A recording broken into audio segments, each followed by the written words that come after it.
আওয়ামী লীগকে নিষিদ্ধের সিদ্ধান্ত শীঘ্রই আসছে বলে মন্তব্য করেছেন উপদেষ্টা আসিফ মাহমুদ।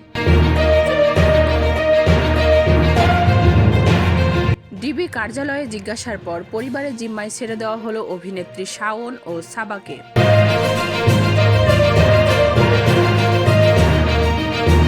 উস্কানিমূলক কর্মকাণ্ডের মাধ্যমে দেশকে অস্থিতিশীল করার চেষ্টা হলে কঠোর ব্যবস্থার হুঁশিয়ারি দিয়েছেন প্রধান উপদেষ্টা ডক্টর মোহাম্মদ ইউনূস। আজও দেশের বিভিন্ন জায়গায় আওয়ামী নেতাকর্মীদের বাড়ি ও দলীয় কার্যালয় ভাঙচুর।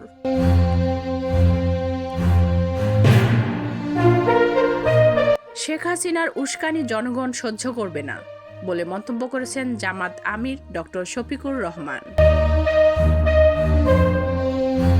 আওয়ামী লীগ এখন অপ্রাসঙ্গিক, সবাইকে দায়িত্বশীল থাকার আহ্বান হাসনাতের।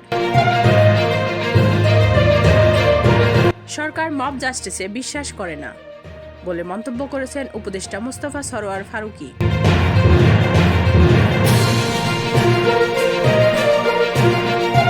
মালয়েশিয়ায় সেরাম্বান রাজ্যের অভিযান চালিয়ে ৭৪ জন বাংলাদেশিকে আটক করেছে দেশটির ইমিগ্রেশন বিভাগ।